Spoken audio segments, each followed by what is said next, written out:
लग्नानंतर होईलच प्रेमच्या आजच्या भागाची सुरुवात होते ॲडव्होकेट पासून. तर आता इथे ॲडव्होकेटला काव्याचा कॉल येतो आणि मग आता तो ॲडव्होकेट पारच्याच घरी असतो आणि पारच्याच बाजूला बसलेला असतो. तर मग आता ॲडव्होकेट काव्याचा कॉल घेतो. हां, बोला मॅडम. सॉरी जरा कामात होतो म्हणून फोन नाही उचलला असं म्हणतो तो. तर मग आता काव्या म्हणते, "सर तुम्ही म्हटला होता की तुमचा विचार बदलला की फोन करा." "बदललाय माझा विचार," असं म्हणते आता काव्या. "मला डिव्होर्स हवाय. आत्ताच्या आत्ता फाईल करायचा मला डिव्होर्स," असं म्हणते आता काव्या. "कुठे आहात तुम्ही? कुठे भेटू शकते मी तुम्हाला? लवकर बोला," असं म्हणते आता काव्या. "हो, हो, हो," असं म्हणतात आता ते ॲडव्होकेट. "हो, हो मॅडम, काम डाऊन," असं म्हणतो तो आता ॲडव्होकेट. "आय कांट," असं म्हणते आता काव्या. "कुठे भेटू शकता तुम्ही मला? मी आत्ता लगेच येते तुमच्या ऑफिसला," असं म्हणते आता काव्या त्या ॲडव्होकेटनं फोनवरती. तर आता तो ॲडव्होकेट म्हणतो, "मी आहे इथे." तर मग आता काव्या म्हणते, "डझंट मॅटर. मला आत्ताच्या आत्ता तुमच्या ऑफिसला यायचंय. आपण भेटून बोलू," असं म्हणते काव्या. तर आता ॲडव्होकेट म्हणतात, "1 मिनिट. 1 मिनिट मॅडम, माझ्या ऑफिसमध्ये पेंटिंगचं काम चालू आहे. एक काम करतो, मी तुमच्या घरी येतो, तुम्हाला प्रॉब्लेम नसेल तर," असं म्हणतात ते ॲडव्होकेट. "नाही, नाही, नको," असं म्हणते आता काव्या. तर आता इथे आठवतं काव्याला की अनिशा तिला बोललेली असते की काका-काकू पुढचे 2-3 तास तरी घरी येणार नाहीत परत. तर त्यामुळे आता काव्या म्हणते, "बरं या, घरीच या तुम्ही, घरी भेटू आपण," असं म्हणते काव्या. "मी आता लगेच तुम्हाला पत्ता पाठवते," असं म्हणते काव्या. "पाठवता कशाला? लिहूनच घेतो ना मी," असं म्हणतात ते ॲडव्होकेट आता. तर आता ते ॲडव्होकेट म्हणतात पार्थला लिहून घ्या म्हणून. तर मग आता ती काव्या आपला ॲड्रेस सांगते. जी.पी. रोड आणि हा ॲड्रेस मात्र पार्थ लिहून घेत असतो आणि ॲडव्होकेट सांगत असतो तिला. तर आता ॲडव्होकेट म्हणतो जी.पी. रोड. तर आता पार्थ लिहून घेतो GP. Road, plot number 7, Mohite सदन. तर आता मोहिते सदन म्हटल्यावर पार्थच्या भुया मात्र वर होतात आणि त्याला एकदमच शॉक बसतो काय म्हणून. "हां, लिहिलं, मोहिते सदन लिहिलं," असं म्हणतात आता ते ॲडव्होकेट. तर पार्थ मात्र त्यांच्याकडे बघतच असतो. "हे बघा, तुम्ही अजिबात काळजी करू नका. मी लगेच येतो. आपण आजच्या आजच डिव्होर्स केस फाईल करूया," असं म्हणतो आता तो लॉयर. "चला," म्हणून आता फोन ठेवून टाकतात ते ॲडव्होकेट.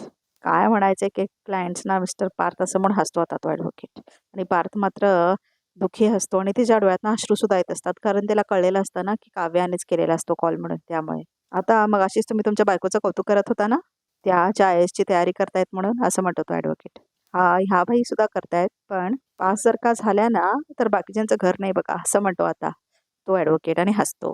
"म्हणजे?" असं म्हणतो आता पार्थ. तर आता ॲडव्होकेट म्हणतो, "मगाशी मी त्यांना फोन केला होता डिव्होर्ससाठी. तर म्हणाल्या की मला आता डिव्होर्स नको, IASचा अभ्यास करते आहे, मला IASवर फोकस करायचा आहे. आणि मला आत्ता सांगते की आत्ताच आता मला डिव्होर्सची केस फाईल करायची," असं म्हणतात ते ॲडव्होकेट आता पार्थला. "काय म्हणावं ह्या क्लायंट्सचं," असं म्हणून हसतो तो ॲडव्होकेट. "बरं, मी हे जरा तुमचे डिझाईन्स घेऊन जातो आणि आपण बोलू." आणि मग आता तो ॲड्रेसचं पान द्या असं म्हणतो आता ॲडव्होकेट पार्थला. "थँक यू, येतो मी मिस्टर पार्थ," असं म्हणून जातात ते ॲडव्होकेट आता पत्ता वाचून. तर आता इथे नंदिनी आणि गुरुजीनं दाखवलंय. तर मग आता नंदिनी गुरुजींना म्हणते, "मग मी काय करू गुरुजी? सगळं तर माहिती आहे तुम्हाला. पण मग हे सुद्धा सांगा की मी काय करू?" "मला जे भेटण्याआधी करणार होतीस तेच कर," असं म्हणतात आता ते गुरुजी. "कारण तू जोपर्यंत एक पर्व संपवत नाहीस, तोपर्यंत दुसरा अध्याय सुरू होणार नाही," असं म्हणतात गुरुजी. "म्हणजे खरंच सगळं संपवू?" असं म्हणते आता नंदिनी. तर गुरुजी म्हणतात, "संपव आणि पुन्हा नवी सुरुवात कर. पण मोकळी हो. तरच ज्या काळ सोसल्या आहेत त्यांच्या खऱ्या होतील. दुःखाला लळा लावलायस तू. आता तू जिथे जाशील तिथे पत्ता शोधत येतील ते," असं म्हणतात गुरुजी नंदिनीला. "मागे टाक सगळं आणि सगळ्यात गुंतून राहून सुद्धा मोकळी राहायला शिक," असं म्हणतात गुरुजी. "मग बघ, जास्वंदी सुधाची कशी मोती बनतील," असं म्हणतात आता गुरुजी. "नाही, नाही, मला कळलं नाही गुरुजी," असं म्हणते आता नंदिनी गुरुजींना. "संकेत देणे हा माझा धर्म आहे आणि अर्थ शोधणं हे तुझं कर्तव्य," असं म्हणतात गुरुजी. "मी इतकं सांगेन की जे अटळ आहे ते होणारच आहे," असं म्हणतात गुरुजी. "ह्या वेळेस जे ठरवलंय ते करून मोकळी हो," असं म्हणतात आता गुरुजी तिला. "आणि त्यालाही मोकळं कर, ज्यांनी तुला बांधून ठेवलाय," असं म्हणतात आता गुरुजी. "म्हणजे जीवांना डिवोर्स," असं म्हणते आता नंदिनी. आणि असा मनात विचार करते आता नंदिनी. तर मग आता इथे परत काका आणि जीवाचा सीन दाखवलाय. तर आता काका म्हणतात जीवाला की "अजून कुठली गोष्ट आहे जी तू मला सांगितली नाही," असं म्हणतात आता काका जीवाला. "बोल, काय वाढून ठेवलंय ताटात, बोल माझ्या," असं म्हणतो आता काका जीवाला. तर आता जीवा काकांना म्हणतो की "मी काव्याला पत्र लिहून पाठवलंय." "काय? तू पत्र पाठवलंय?" असं म्हणतात आता मिथुन काका. "ते पण काव्याला? कसं पाठवलंस? पोस्टाने पाठवलंस की कसं पाठवलं?" असं विचारतो आता मिथुन काका जीवाला. की "बाण करून पाठवलं असं म्हणतो आता मिथुन काका. तर मग आता जीवा म्हणतो, "काय काका मस्करी करतोयस?" तर आता काका म्हणतात, "मस्करी तर तू करतोयस जीवा." ते म्हणतात, की "तू सगळ्यांबरोबर मस्करी लावली आहेस. तुझ्या आयुष्यामध्ये तू कुणा एकीला निवड." असं म्हणतात आता मिथुन काका. "काव्या की नंदिनी?" असं म्हणतात आता मिथुन काका. "तुला गुलाबजामुन पाहिजे, तुला रसगुल्ला पाहिजे, तुला कॅडबरी पाहिजे असं नसतं. कुणा एकाला निवड, मी पाया पडतो तुझ्या." असं म्हणतात आता मिथुन काका. "अरे मी कन्फ्यूज झालो होतो. माझं डोकं काम करेनासं झालं होतं." असं म्हणतो आता जीवा. "म्हणजे आता तुझं डोकं काम करतंय असं म्हणणं आहे का तुझं?" असं म्हणतो आता मिथुन काका. "तुझं डोकं खरंच काही काम करत नाहीये आणि खरंच ते ठिकाण्यावर नाहीये." असं म्हणतो आता मिथुन काका जीवाला. "तुझं जर डोकं चाललं असतं ना, तर तू हा मूर्खपणा केलाच नसता काव्याला लेटर लिहायचा." असं म्हणतो आता मिथुन काका. "अरे मूर्खपणा तर मी आतापर्यंत करत होतं." असं म्हणतो आता जीवा. "मला ना काव्या नावाच्या चॅप्टरला कायमचा फुल स्टॉप द्यायचा आहे." असं म्हणतो आता जीवा. "म्हणून मी ते पत्र लिहिलंय." असं म्हणतो आता जीवा. "आणि त्यात मी स्पष्ट लिहिलंय, की आपण ह्याच नोटवर सगळं संपवूयात. सगळ्याच आठवणींना संपवून टाकूयात." असं म्हणतो आता जीवा. "पण ह्या आधी तुमचं तेच बोलणं झालं होतं ना, हेच सांगितलं होतं ना." असं म्हणतात आता मिथुन काका. "पहिले पाढे 55 कशाला? काय अर्थ आहे?" असं म्हणतात आता मिथुन काका. "ह्याचा काय अर्थ आहे? मला कळत नाही." असं म्हणतो आता मिथुन काका. तर आता जीवा जोरात रडतो आणि म्हणतो, "अर्थ आहे.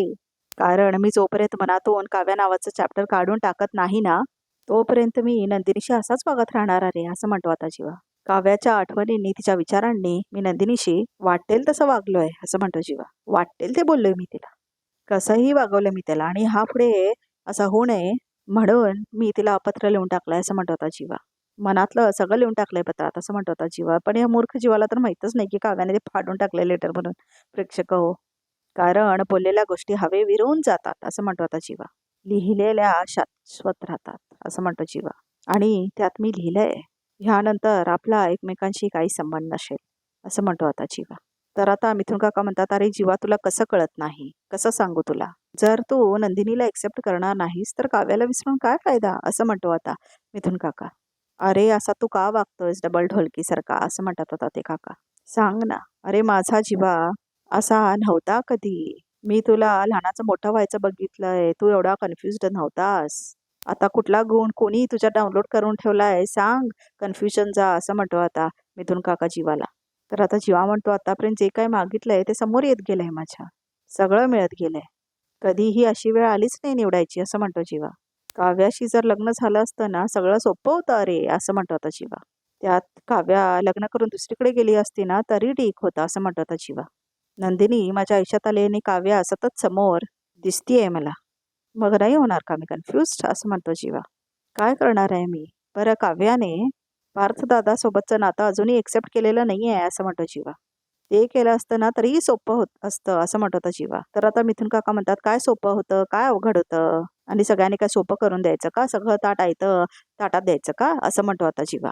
"अरे स्वतःचे काहीतरी निर्णय असतात जीवा, इथून घेतलेले असतात." असं आता मिथुन काका आपल्या हार्टकडे बोट दाखवत सांगतो आता जीवाला. "एक निर्णय चुकीचा आणि तुझं आयुष्य कसं वेगळं होऊ शकतं त्याचं उदाहरण सांगतो मी तुला." असं म्हणतात आता काका जीवाला. "एक चांगला गुणवंत विद्यार्थी होता. स्कॉलरशिप धारक. 10वीला उत्तम मार्क मिळालेले. पण बापाचं स्वप्न होतं ना बापाचं. अरे मुलाला सायन्सला घालूया तर मोठा सायकोलॉजिस्ट होईल. पण त्या बापाने त्या मुलाच्या मनाचा विचार केला का त्या बापाने?" असं म्हणतात आता मिथुन काका. "आणि तो पण मूर्ख, स्वतःचा निर्णय घेता आला नाही ना त्याला." असं म्हणतात आता मिथुन काका. "त्याला आर्टकडे जायचं होतं. बापाचं मन होतं सायन्स. बरं सायन्समध्ये पण अभ्यास करून उत्तम सायकोलॉजिस्ट झाला असता. पण काय करणार, हातात सायन्सचं पुस्तक आणि डोक्यात आर्ट. काय झालं त्याचं? ना घर का ना घाट का." असं म्हणतो मिथुन काका. "बापाच्या मनात होतं माझ्या मुलाने लोकांच्या मनातली कोडी सोडवावी. माणसांची कोडी सोडवायला निघाला होता. अरे साधं 2 शब्दांची कोडी सुटत नाही त्याला आता." तर आता जीवा म्हणतो, "काका तू सगळं हे." तर मग आता तो मिथुन म्हणतो, की "हां, मीच तो." असं म्हणतो आता मिथुन काका. "मीच मिथुन काका." प्रचंड कन्फ्युजन त्यावेळेस. माझी आई नेहमी म्हणायची, "भाऊ, जिचा कुणीचा हात धरशील ना असा घट्ट, शेवटपर्यंत सोडू नको आणि आयुष्यात कुठलातरी एक निर्णय घे, एक गोष्ट निवड आणि जी पण निवडशील, मेंदूमधून नाही तर मग हृदयातून तो निर्णय घे." असं आता सांगतो मिथुन काका जीवाला. "अरे जीवा, तू काव्याला आता बाय केलंस ना तू?" असं म्हणतात आता मिथुन काका जीवाला. "निदान नंदिनीला एक्सेप्ट कर ना." असं म्हणतात मिथुन काका. "करणार आहेस?" तर आता मिथुन म्हणतो, कठीण आहे तुझं. आता जरा आठवण कर, खाली पोलीस आले होते. तेव्हा पार्थ दादा होता, नंदिनी होती, काव्या होती, वहिनी होती, आम्ही सगळे होतो. हाच जीवा म्हणत होता, माझी बायको माझा अभिमान, असं म्हणत होता मिथुन काका. आता कुठे गेला तो अभिमान, असं म्हणत होता मिथुन काका. अरे कुठे पाणी मुरतंय सांग, हा जीव तुटतोय रे तुझ्या काकाचा तुझ्यासाठी, असं म्हणत होता मिथुन काका जीवाला. सांग पाणी कुठे मुरतंय. नाही मला ना आता काहीच करायचं का वाटत नाही, असं म्हणत होता जीवा. ना लग्न ना संसार, असं म्हणत होता जीवा. कठीण आहे अरे जीवा, असं म्हणत होता मिथुन काका. तर मग आता इथे परत काव्याचं घर दाखवलंय आणि काव्याला दाखवलंय. तर आता काव्या म्हणत असते, किती वेळ झालाय, त्यांना फोन करून कधी येणार ॲडव्होकेट किल्लेदार, असं म्हणते आता काव्या. तर आता तेवढ्यातच ॲडव्होकेट येतात. तर मग आता काव्या दरवाजा उघडते आणि म्हणते, मिस्टर किल्लेदार या, असं म्हणते ती. तर आता ॲडव्होकेटना वेलकम करून झाल्यावर काव्या दरवाजाकडे बघते. तर आता पार्थ पण आलेला असतो. तर आता इथे काव्या पार्थला बघून शॉक्ड होते. तर आता इथे परत देशमुखांचं घर दाखवले. तर मग आता इथे गुरुजी आणि नंदिनी बोलत बसलेले असतात. तेवढ्यातच आता मानिनी इथे म्हणते, काय का नंदिनी कशाला जातेस, बस ना गप्पा मारा ना, असं म्हणते आता मानिनी नंदिनीला. नाही काम आठवलं आलेच म्हणून आता नंदिनी जाते तिथून. हिला काय झालं अचानक, असं म्हणते आता मानिनी गुरुजींना. उत्तर सापडलं, असं म्हणतात गुरुजी. तर आता माळिनी म्हणते, उत्तर म्हणजे. तर मग आता गुरुजी म्हणतात, खूप प्रश्न पडतात तुला माळिनी, असं म्हणतात गुरुजी. बाकी शिरा छान झाला, असं म्हणतात होता गुरुजी. साखर देखील छान विरघळली आहे. पण तुझ्या संशयाचं काय, असं म्हणतात गुरुजी. तो विरघळलाय का, असं म्हणतात ते. संशय. तर आता गुरुजी म्हणतात, हो तुझी मोहीम चालू आहे ना. मोहीम म्हणजे तीच प्रेक्षक हो, जी चार्ट बनवून आता मानिनी करत असते ना रोज, जीवा, नंदिनी, पार्थ, काव्य असं लिहिलेला असतो ना तो बोर्ड, त्याच्याबद्दल बोलतात आता हे गुरुजी. हे दुःखाचं काव्य काय आहे हे कळायलाच हवं, असं म्हणतात आता ते. गुरुजी म्हटलेले असतात ना, ते आता म्हणत असते मानिनी. ते फ्लॅशबॅक्स मध्ये दाखवले आता प्रेक्षक हो. हो तुमच्यापासून काहीच लपून राहत नाही गुरुजी, असं म्हणते मानिनी. ह्या मुलांच्या मनात काय चालू आहे, नक्की काय लपवतायत, हेच कळत नाही आहे मला आणि हेच शोधण्याचा प्रयत्न करते मी, असं म्हणते आता मानिनी. आता बघा तुम्ही मला जेव्हापासून सांगितल्यापासून मी अगदी सगळीकडे लक्ष ठेवून आहे, असं म्हणते मानिनी. माझा कर्तव्य बजावण्याचा पूर्ण प्रयत्न करते मी, असं म्हणते मानिनी. माझं अगदी सगळीकडे आणि सगळ्यांकडे लक्ष आहे. अगदी जीवा, नंदिनी, काव्या. तर मग आता गुरुजी म्हणतात, पार्थ, पार्थकडे लक्ष आहे ना तुझं, असं म्हणतात गुरुजी. पार्थचं काय गुरुजी, त्याच्यासारखंच त्याचं आयुष्य सुद्धा साधं शांत सरळ चालू आहे, असं म्हणते आता मानिनी. अगं साधं आणि सरळ काहीच नसतं मानिनी, असं म्हणतात आता गुरुजी. आणि शांतताचं तर म्हणशील तर वादळापूर्वी शांतताच असते, असं म्हणतात आता गुरुजी. वादळ, पार्थच्या आयुष्यात कुठलं वादळ येणार आहे, असं म्हणते आता मानिनी. ते मी सांगणार नाहीये. वादळ आलं असेल किंवा येणारही असेल, असं म्हणतात गुरुजी. आता ते संकट शमवायचं किंवा आता ते शमवायचं की विस्कटू द्यायचं, हे त्याचं शहाणपणच ठरवेल, असं म्हणतो आता गुरुजी. तर आता इथे परत काव्याचं घर दाखवलंय. तर मग आता इथे काव्या आणि पार्थ एकमेकांना बघतात. तर मग आता ॲडव्होकेट सुद्धा तिथेच थांबलेले असतात आणि आता ते ॲडव्होकेट हॅलो असं म्हणतात काव्याला. तुम्ही मिसेस काव्या राईट, असं म्हणतात ते ॲडव्होकेट. पूर्ण नाव काय, असं म्हणतात आता ते ॲडव्होकेट. तर आता पार्थ चालत जात येत होता त्या ॲडव्होकेटकडे आणि आता काव्या आणि पार्थ एकमेकांना बघतच राहतात. तर मग आता काव्या त्या ॲडव्होकेटला म्हणते, की तुमचं तुमचं पूर्ण नाव काय, असं म्हणते आता काव्या. माझं समीर किल्लेदार, पण मी तुमचं विचारतोय, तुमचं बोलणं झालंय माझ्याशी, तुमचं नाव काय, असं म्हणतात ते गुरुजी. असं म्हणतात ते ॲडव्होकेट.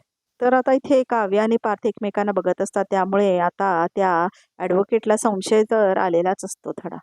मी काय म्हणते, आपण नंतर भेटूया, असं म्हणते आता काव्या त्या ॲडव्होकेटना. तर तर ते ॲडव्होकेट म्हणतात, नंतर म्हणजे म्हणजे आजची मीटिंग कॅन्सल, असं म्हणते आता काव्या ॲडव्होकेटना. तर आता ते ॲडव्होकेट म्हणतात, कॅन्सल म्हणजे, आणि मी इथे आल्यावर तुम्ही मला सांगता, असं म्हणतात ते ॲडव्होकेट आता काव्याला. सॉरी, असं म्हणते आता काव्या. तर मग आता ॲडव्होकेट म्हणतात, बघितलं मिस्टर पार्थ, मी मग अशी म्हणालो होतो ना, काही क्लायंट एनिवे मिस्टर पार्थ ह्या काव्या देशमुख, असं म्हणतात आता ते ॲडव्होकेट. आणि काव्या हे मिस्टर पार्थ असं ओळख करून देतो आता काव्या आणि पार्थला तो ॲडव्होकेट.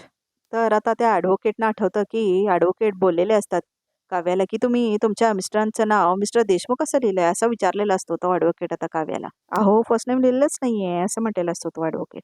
तर आता पार्थ आणि काव्या मात्र एकमेकांना बघतच असतात. म्हणजे हे दोघं नवरा बायको आहेत, असं म्हणतो आता ॲडव्होकेट मनातल्या मनात. मिस्टर पार्थ येतो मी असं म्हणतो तो ॲडव्होकेट. थँक्यू इथे ड्रॉप केल्याबद्दल असं म्हणतो आता तो ॲडव्होकेट. तर आता तेवढं म्हणून आता तो ॲडव्होकेट तिथून निघून जातो. तर मग आता इथे फक्त काव्या आणि पार्थच असतात. तर आता काव्या पार्थला या ना असं म्हणते. या ना आत या असं म्हणते ती. काय घेणार असं विचारते आता काव्या. तर मग आता पार्थ म्हणतात माझे फिलिंग्स. काल रात्री तुम्हाला रेड वेल्वेट पेस्ट्री घेऊन आलो. ती आणताना ज्या फिलिंग्स माझ्या मनात होत्या त्या परत घ्यायला आलोय मी असं म्हणतो आता पार्थ काव्याला. गुढीपाडव्या दिवशी तुम्हाला जो गजरा दिला होता, जो तुम्ही पायऱ्यांवर फेकला, तो गजरा देताना माझ्या मनात जी आपुलकी होती, ती परत घ्यायला आलोय मी. रागाच्या भरात कडुनिंबाची पानं खाल्ली होती तुम्ही. तेव्हा श्रीखंड आणताना जी मनात माझ्या काळजी होती, ती परत घ्यायला आलोय.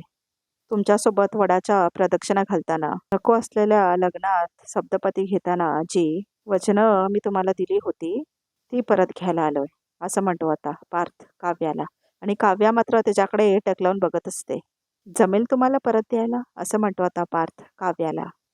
तर आता आजचा एपिसोड इथे संपतो. तर बघूया आता रिकॅपमध्ये काय आहे ते. तर आता इथे नंदिनी जोरजोरात रडत असते आणि म्हणत असते आपल्या खोलीत की सावऱ्याचा किती प्रयत्न करू मी, त्यामुळे सगळं संपवलेलं बरं संपवलेलं बरं असं म्हणून आता सगळं विस्कटते आता खोलीतलं नंदिनी. असं म्हणून ती जोरजोरात रडायला लागते. तर मग आता इथे पार्थ आणि काव्याचं सीन दाखवलंय परत. तर आता इथे काव्याला पार्थ म्हणतो नवरा म्हणून सुखात ठेवणं ही माझी जबाबदारी होती.